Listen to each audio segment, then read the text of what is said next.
Soderstrom know that the 23-year-old has pop and has impressed so far, the most electric hitter for the A's this season, and it's not close. 2 more home runs for him on Tuesday. So who is he, and is this power here to stay? Cali kid, selected by the A's in the 2020 draft, made his debut in 23 and followed his dad's footsteps to the big leagues. His dad, Steve, drafted 6th overall by the Giants back in '93 and reached the big leagues with San Francisco just 3 years later.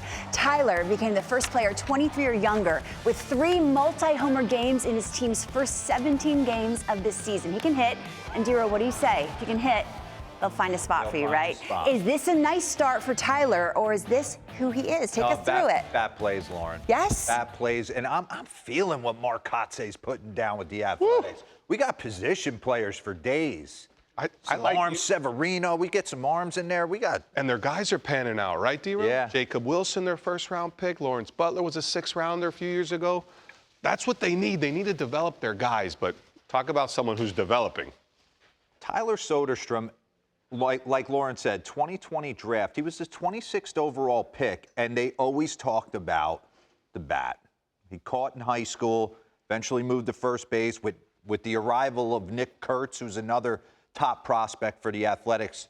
Who knows?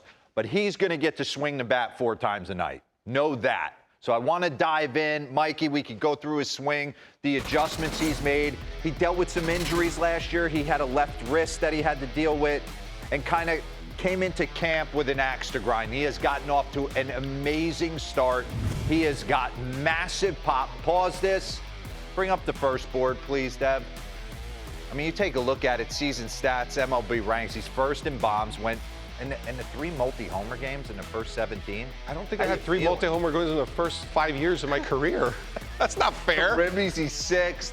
Slugging percentage, 734. He's 3rd weighted runs created, plus he's dad of 2 guys. And they're not all Sacramento bounce house homers either. I mean, he's doing it on the road yep. with a hooded sweatshirt on in Chicago. So let's go through them. I want to show a couple of his homers. We'll get into side angles of his swing, the adjustments he's made, where he stands in the box, and then the fact that he absolutely pummels high velocity. So this is Logan Gilbert. This is the first one of the year. Just a little spinner, middle of the plate, 0-0. But to shoot it dead center, no doubt, in Seattle's not easy to do. So he's got big-time power here. This is Brian Wu. This is changeup fading away, day game, Seattle, and you go dead left field. I think that 3rd one was my favorite. Run that back for Mike. He wants to see that again. We talked about this yesterday with Austin Riley against Kevin Gosman. When the MO is that you can hit velocity, you think guys are just amped to turn on the ball. And when you see this pitch, I mean, you have to do so much to stay on it, through, and hit with authority. If we run it now, you'll see this is going to be outer third, black strike. Fading away. Yeah. Boom. Just stays on it and drives it. Some guys can stay on it, but they can't drive it the way he does.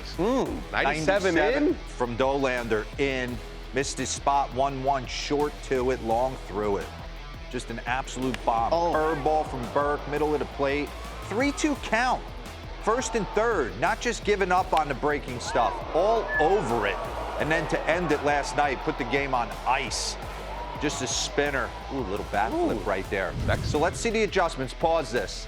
This was 2024. I mean, the first thing that jumps out to me is definitely a little narrower in his base. And you mentioned earlier, D-Row, about the vertical bat. Like I've always, some guys I'm a big vertical bat guy. I am too, because I always feel like if you're starting at this point, you got to come from here to here anyways.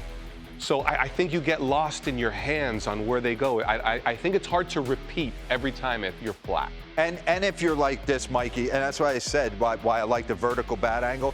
If I'm presenting every time like this, my first move is to just kind of come around it and get rotational. Yeah, you almost get slappy. And I feel like when I know where this, like Gary Sheffield, it doesn't have to be that bad, I know this has got to get involved at some point. I'm a big proponent of it.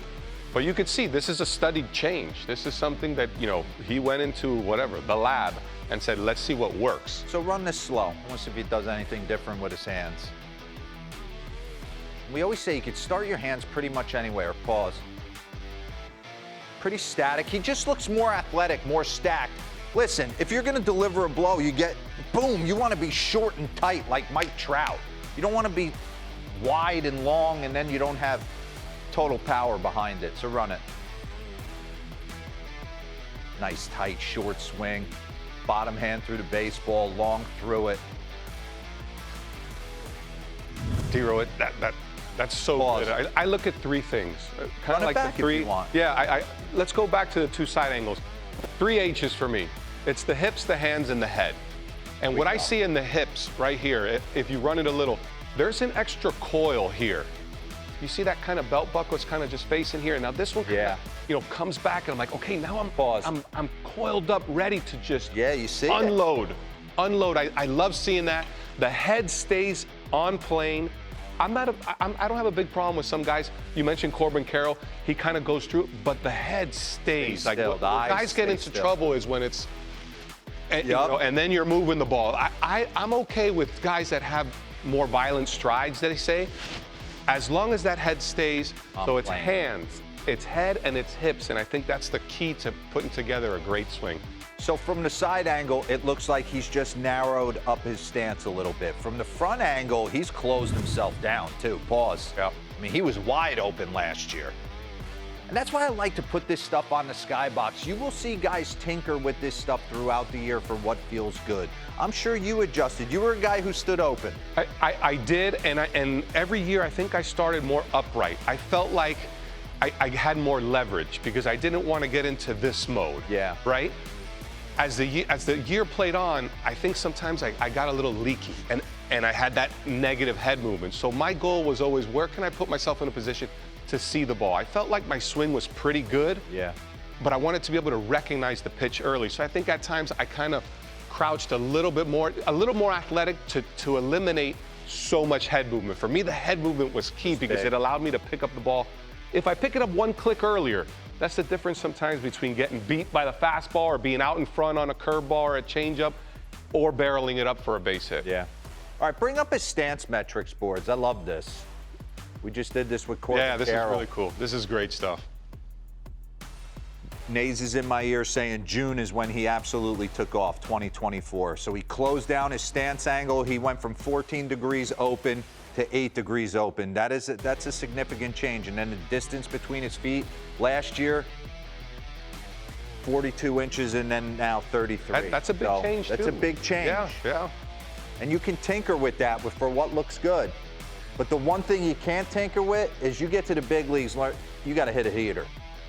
This dude can get on a fastball in a big-time way. Once we get through here, I want to show you some of his recent homers against the fastball because he's absolutely crushed some of these. I mean, here we go. Michael King hasn't given up anything all year. 93 down and into a lefty. He just drops it. Boom. That ball is killed. 1-0. Bring up the board of him versus the heater. Slugging percentage leaders versus fastball since the start of June 8th of 2024. Wow. Judge, Soderstrom, Marte, Grichuk off the pine, and Tatis Jr. You know what that tells me? I'm not going to see as many heaters. Now, we talk about this all the time. We talk about him coming out of the draft. You hear me say, I try to tell the parents, your kid's gonna be some version of what he was in high school. He's gonna clean all the mechanics up, but this guy absolutely mashed in high school. And what does he eventually get back to, right? You tinker with stuff, but eventually he looks pretty spot on to what he looked like this His senior year in elbow high from school. last year was really straight and direct. But this year and his high school looks more similar than this year and last year. Go back to what feels comfortable. I mean, he's always had a nice stroke. Yeah. That's a hingeless move. You see it, lower there's not half. feeling for it. Ball's getting in the way of a good swing.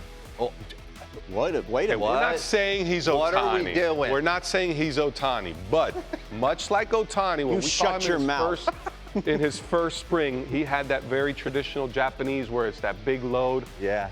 And we see now Ohtani for the last number of years. It's that early tap and then that hip coil. I was just looking at it. I mean, this is Ohtani-ish. Run it. Let's look how similar this is from a prep and a load Yes. standpoint. You know, let's not say, oh, early, and then you get the coil. It's pretty cool. Is Tyler Soderstrom Shohei Ohtani? Pretty much, Oh. yes.